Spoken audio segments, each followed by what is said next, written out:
जुब जुब अखा हानायनि जाउनाव क'क्राझाराव दैबाना। एमएलए रबिराम नार्जारिनि न'आवबो दै हाबदों। आसामाव कर'ना भाइरासनि थाखाय लकडाउन सोलिफुबाय थानाय समावनो रायजोआव नागारनो रोङै जुब जुब अखा हानायनि जाउनाव क'क्राझारावबो दैबाना सोमजिदों। क'क्राझार सहरनि जेडि लामा, आरएनबि रोड, रुपाथि नोगोर, शान्तिनगर, गौर नोगोर, सुभाष पल्ली आरो गौरां दैनि साखाथि फाखाथि ओनसोलफोराव दैबाना सोमजियो। 29 नं क'क्राझार सोनाब जनजाति बिधान सभा बियाबनि एमसिएलए रबिराम नार्जारि खौरांगिरिनो फोरमायदों दि क'क्राझार सहराव अखा हानायनि थाखाय दै बानाया थांनाय 3 बोसोरसोनिफ्रायनो गोख्रों जाबोदों होननानै बुङो। बेनि गाहाय जाहोना जादों क'क्राझार सहरनि दै गलांग्रा नालाफोरा फिसा फिसा, बिनि थाखाय दैखौ हाजासे गलांहोनो हाया होननानै बुङो।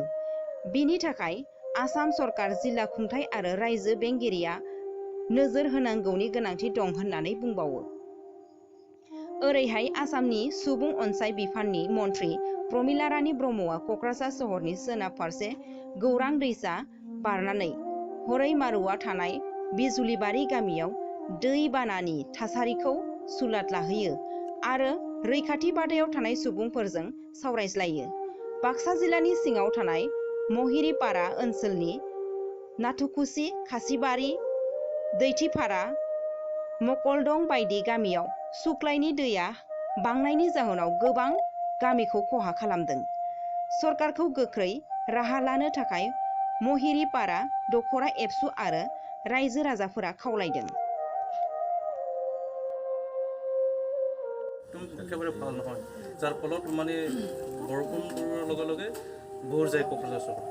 হয়, আজি যিটো চালোঁ মই ড্ৰেইনৰ যিটো অৱস্থা, এই ড্ৰেইনটো প্ৰায় মানে এনক্ল'জ হৈছে। ড্ৰেইনটো আগত ডাঙৰ, পিছত মানে ওলাই যাবৰ কাৰণে যিটো ৰাস্তা সেইটো সৰু হৈ গৈছে। তো মই চাৰ্কেল অফিচাৰক মাতিছোঁ সেইটো চাবৰ কাৰণে। তাত মাপজোখ কৰা হ'ব। পানীৰ যিটো কিবাটো প্ৰবল যিটো পানী, টাউনৰ পৰা ওলাই অহা যিটো পানী, ওলাই যোৱা ৰাস্তাটো বহল হ'ব লাগিব বেছি, কিন্তু দেখা গৈছে যে ওলাই যোৱা ৰাস্তাটোৱে ঠেক। গতিকে সেইটো চাব লাগিব আৰু চাফা কৰিব লাগিব। এতিয়াতো চাফা হৈ যাব পানীৰ যোগেদি, যি গোবৰ মাটি আছে সেইটো ওলাই যাব, কিন্তু ঠেক হোৱাৰ কাৰণে মানে আমাৰ চহৰৰ কিছুমান ৱাৰ্ডত পানী ডুব গৈছে। চাব লাগিব। আমি তাৰ কাৰণে প্ৰিপাৰেশ্যনটো আগৰ পৰাই লৈছোঁ যে বানপানী হ'লে ৰিলিফ কেম্পটো আমি ৰেডি কৰি ৰাখিব লাগে। আমাৰ এডুকেশ্যন বিভাগৰ লগত আলোচনা কৰি পেলাই জিলা প্ৰশাসনে ৰিলিফ কেম্পবিলাক ঠিক কৰি থোৱা হৈছে। ময়ো মিটিং কৰিলোঁ, সিদিনাখন মিটিং কৰাতে আমি ঠিক কৰিলোঁ। আৰু য'ত COVID-19 আক্ৰমণ হোৱা বা কোৱাৰেণ্টাইন চেণ্টাৰ, সেই কোৱাৰেণ্টাইন চেণ্টাৰত যদি ৰাখিবলগীয়া হয়, সেইটো চাফ চিকুণ কৰিব লাগিব, চেনিটাইজ কৰিব লাগিব, হাইজেনিক কৰি উলিয়াব লাগিব। সেইবিলাকো আমি আলোচনা কৰিছোঁ। সেই গতিকে ৰিলিফ কেম্পটো মই চাম। এই কেম্পত আগত COVID-19 কোৱাৰেণ্টাইন চেণ্টাৰ বনাইছিল নেকি সেইটো চাম, যাতে সেই স্কুলবিলাকত এনে পৰিষ্কাৰ চাফ চিকুণ নকৰাকৈ, হাইজেনিক নকৰাকৈ যাতে আশ্ৰয় শিবিৰত থাকিবৰ কাৰণে অহা লোকসকলক যাতে নাৰাখে। ইয়াৰ পৰাও সংক্ৰমণ হোৱাৰ সম্ভাৱনাটো থাকে, সেইটো মই চাইছোঁ। खुलुमबाय नोंथांमोन। नैबे जोंनि गामिया खासिबारि, जों आरो जिल्ला बाक्सा।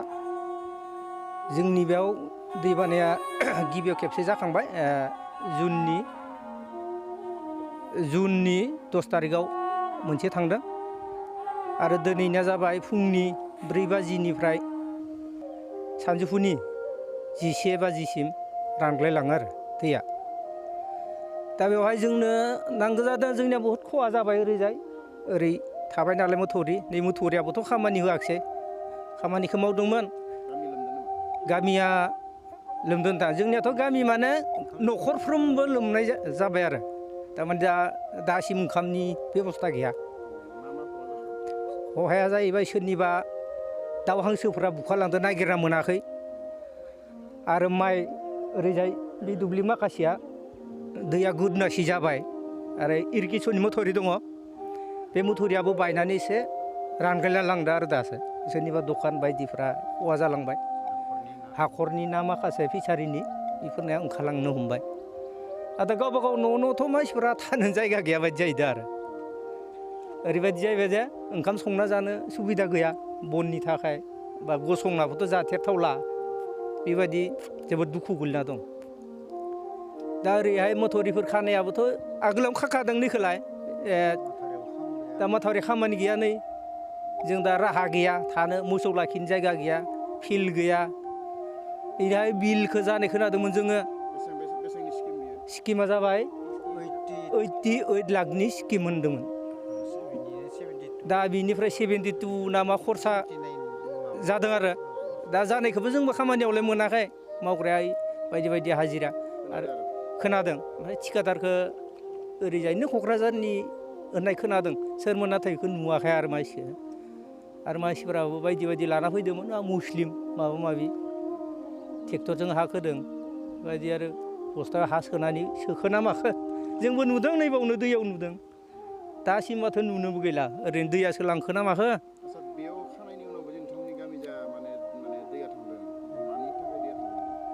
जों बेखौ बुंनो हाखायो जे दा नै मथरिखौ खाथिबाय ओरै नारखोनानै उल्थायै दैया थांफिनो जोंनि आरो ओरैनो सिगांनिया बे ससेयासो जाथारनांगौमोन जोंनिथ' औ बानाथ' नायना बे सिगाङावनोमोन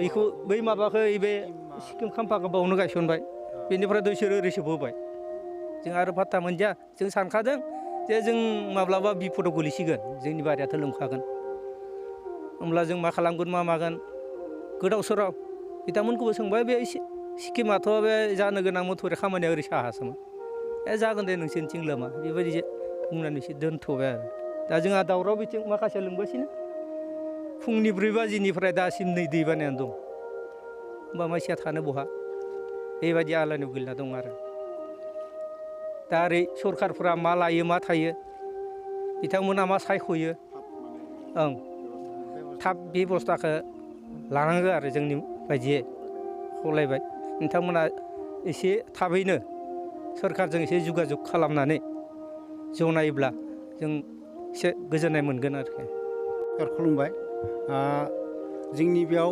माथावरि होदोंब्लाबो माथावरिया जेबो खामानि होआखै मानो होनब्ला जोंनिया जानांगौ बे साहाथिंसो जानांगौमोन बे उनथिंजाय होना दोनदो दा जोंनिया माखासे बिथिं गुगानानै दैया लोमनानै गामिनि ना सोरनिबा मोसौ माबा दाउ अमा हानि जादों दा सरकारा जोंखौ ओरैनो माबायाव 88 लाख होदो होननानै बुंदोंमोन माथावरि खोनायनि थाखाय माथावरियाबो जोंनि मिथिनायाव माथावरियाबो फिसा बेयाव माबाजोंनो दैमाजोंनो समान बेयाव आरो बोरै दैखौ लाखिनो हानो आरो फारसेथिं जोंनि बे साहा एसे गोजौहाय बस्था जाबनायमोनब्लाबो जों बेवहाय गामिया रैखा मोनगौमोन दा बेखौ सरकारा दाबावैनो फैनानै नायनानै जोंनि बे गामिखौ होबथानो थाखाय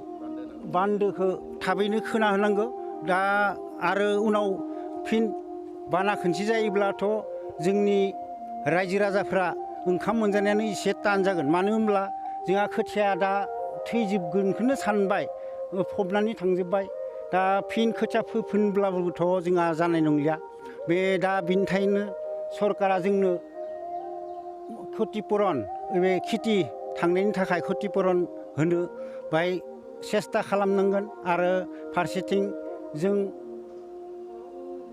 ना फिसारि थांनायफोरा बेफोरो जाहाथे क्षतिपुरन मोनो बेनि थाखाय जों सरकारनो नासिनो थाखाय नोंथांमोननि चेनेलनि जुगिदै बेखौ खावलायनाय थाबाय आंनि बुंनांगौआ एसेयानो गोजोनबाय खासिबारि मरिपारा दखरानि सिङाव थानाय नाथकुसि खासिबारि गामि जि माने मैयानिफ्राय दिनैसिम माने दैया लोमसावनानै गामिनि न'खरफोरखौ जि माने जानो लोंनो थानो अबस्था गैयै खालामनानै दङ आरो माइ खेथि माइ आबाद लोगोसे ना फिसिनाय हाखर जिब जुनार गासैबो माने जि माने नैबे समाव जालांखार बिलांखार जालांबाय नैबे समाव जोङो खबर लानो नुजाथिफैदों दखरानिफ्राय नैबे समाव आं बेखौनो खावलायो खासिबारि गामिनि थांनाय बोसोरावबो जि माने बिथांमोना जोंनिनो आसामनि मन्त्रि भबिस कलिता बिथाङा जि माने मोनसे सेंसन खालामना होदोंमोन बान्दोनि थाखाय